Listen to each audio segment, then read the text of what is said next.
Hello viewer, আবার চলে এলাম বান্দরবন রাঙামাটি ভ্রমণের এই পর্বে। আমরা বিস্তারিত শেয়ার করব বান্দরবন ট্যুর স্পটগুলো সম্পর্কে। ভিডিও শুরু করার আগে আপনাদের কাছে একটা অনুরোধ রাখতে চাই, যারা এখনো আমার ইউটিউব চ্যানেলটি সাবস্ক্রাইব করেনি তাড়াতাড়ি সাবস্ক্রাইব করে ফেলুন এবং সাথে থাকা বেল আইকনটি সিলেক্ট করে অলে সিলেক্ট করে রাখুন, যাতে আমরা যে কোনো ভিডিও আপলোড দেওয়ার সাথে সাথে আপনাদের কাছে নোটিফিকেশন চলে যায়। যারা অলরেডি আমার ইউটিউব চ্যানেলটি সাবস্ক্রাইব করছেন তাদেরকে আন্তরিক ধন্যবাদ।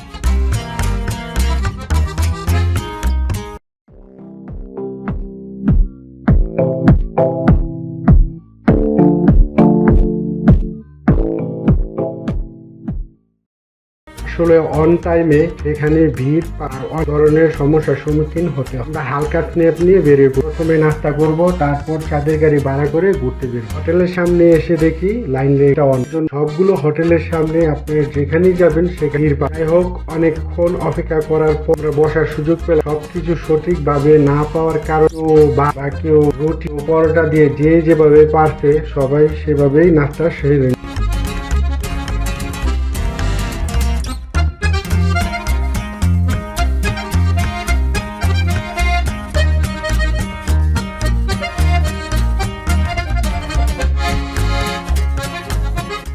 শেষ করে এসে দেখি চাঁদের গাড়ির সংকট। শত শত মানুষ চাঁদের গাড়ি না পেয়ে লাইনে দাঁড়িয়ে আছে। এই সুযোগ পেয়ে চাঁদের গাড়ি চালকরাও ভাড়া বেশি হাঁকাচ্ছে।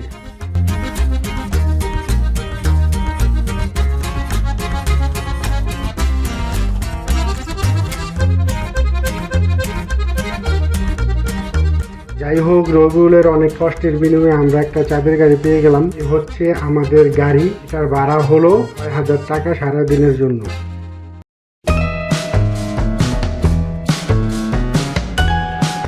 চলছি পাহাড়ি রাস্তায় নীলগিরির দিকে। প্রথমে আমরা যাব নীলগিরি।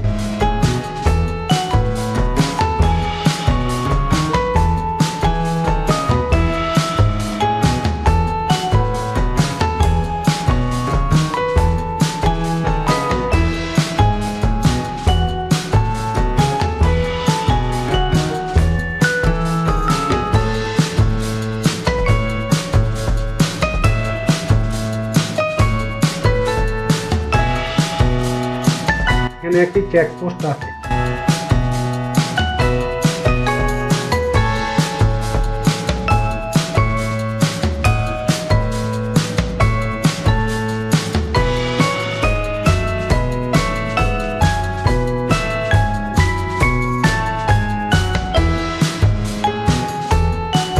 এখানে একটি প্রাইভেট কার ফেসে গেছে। যারা প্রাইভেট কার বা হাইস নিয়ে আসেন তাদেরকে সতর্কতার সাথে জানাচ্ছি, যারা আসলে এখানে ঢুকতে চান গাড়ি নিয়ে, নিজস্ব গাড়ি নিয়ে, তারা খুব সাবধানে ঢুকবেন।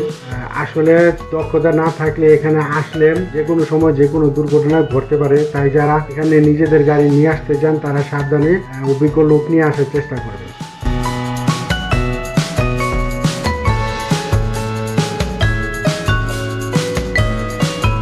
আরেকটি চেকপোস্ট। সবাইকে বলে রাখি, যারা বান্দরবন বা সাজেক যাবেন তারা অবশ্যই তাদের আইডি কার্ডের ফটোকপি অথবা জন্ম নিবন্ধনের ফটোকপি সাথে নিয়ে যাবেন। তারা যে কোনো সময় আপনাদেরকে চেক করতে পারে, জিজ্ঞেস করতে পারে সাথে আছে কিনা।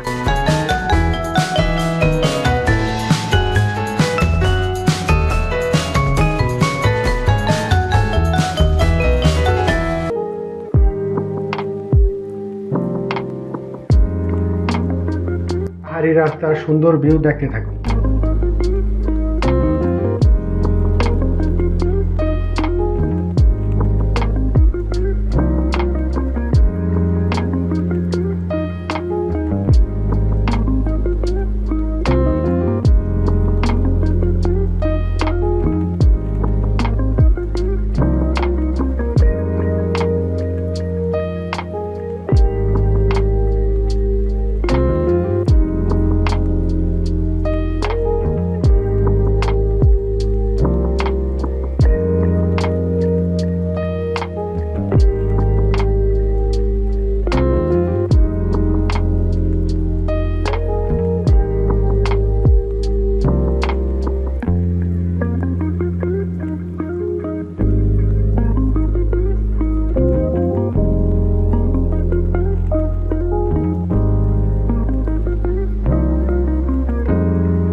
আমরা নীলগিরি চলে এসেছি।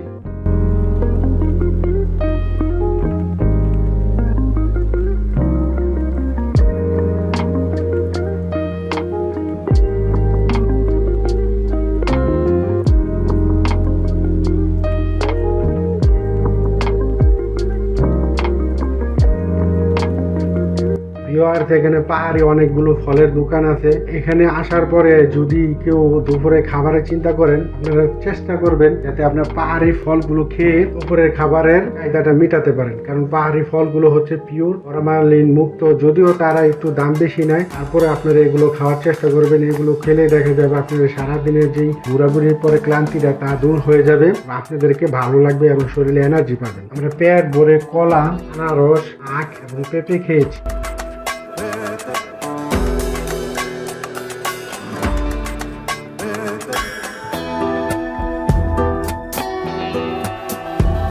এখানে প্রবেশের জন্য টিকিট কিনতে হবে। টিকিটের মূল্য 100 টাকা করে। এখানে আপনাদেরকে প্রবেশ ফি এবং বিভিন্ন গাড়ির পার্কিং ফি এর চার্টটি দেখাচ্ছি।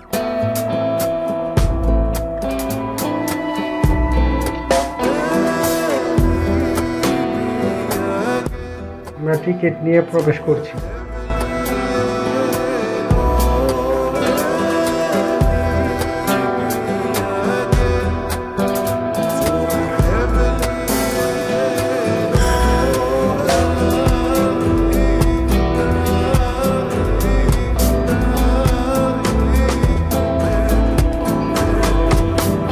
নীলগিরির বিভিন্ন দৃশ্য এবং পাহাড়ি ভিউ আপনারা উপভোগ করতে থাকুন।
প্রচন্ড রোদে এবং তাপে সবাই অনেক ক্লান্ত। আমরা কিছুক্ষণ রেস্ট নিয়ে ব্যাক করলাম। এখন প্রথমে যাব আমরা ডাবল হ্যান্ড ভিউতে।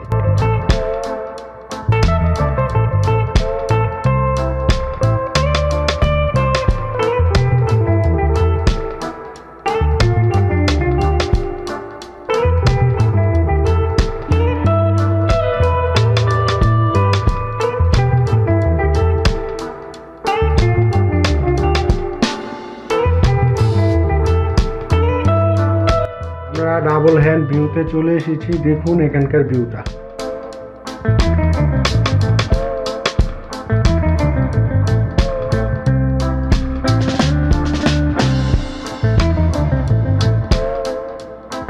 এখন আমরা আছি টাইটানিক ভিউতে।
চলে এসেছি চিম্বুক পাহাড়ে। এখানকার প্রবেশ ফি 30 টাকা করে জন প্রতি।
এখন আছি আমরা শৈলপ্রপাত।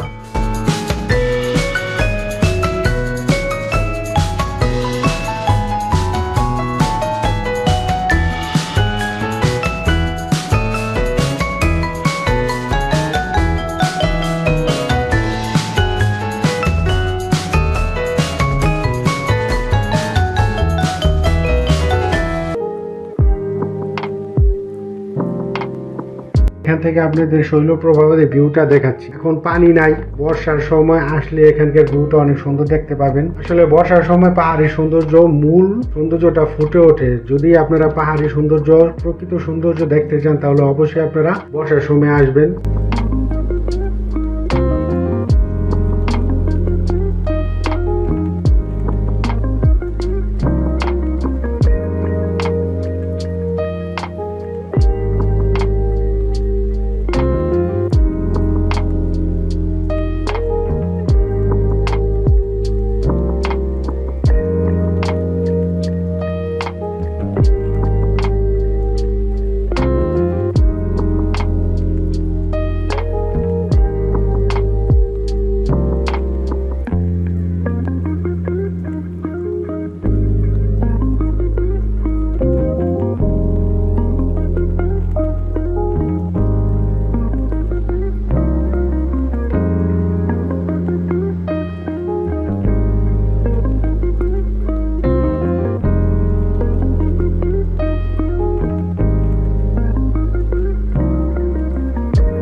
এলাম আমরা নীলাচল। এখানকার প্রবেশ ফি জন প্রতি 50 টাকা করে।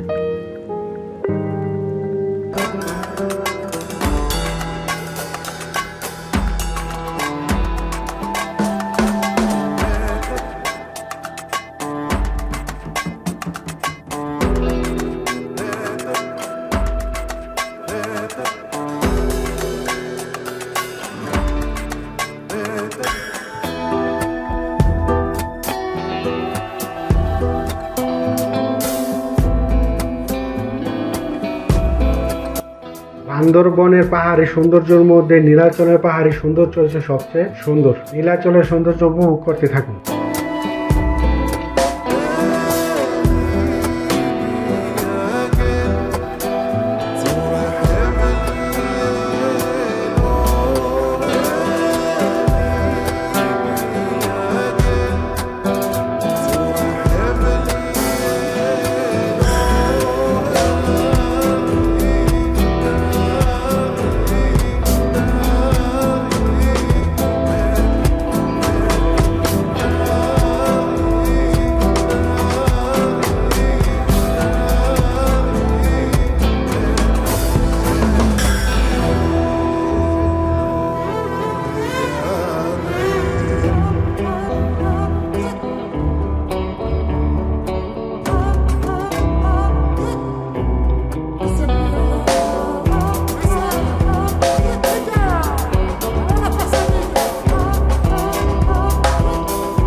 এখানে বাচ্চাদের জন্য অনেকগুলো ফ্রি রাইড আছে।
মধ্যে এ পর্যন্তই। দেখা হচ্ছে আগামী পর্বে রাঙামাটির স্পটগুলো সম্পর্কে বিস্তারিত নিয়ে। আমাদের সাথে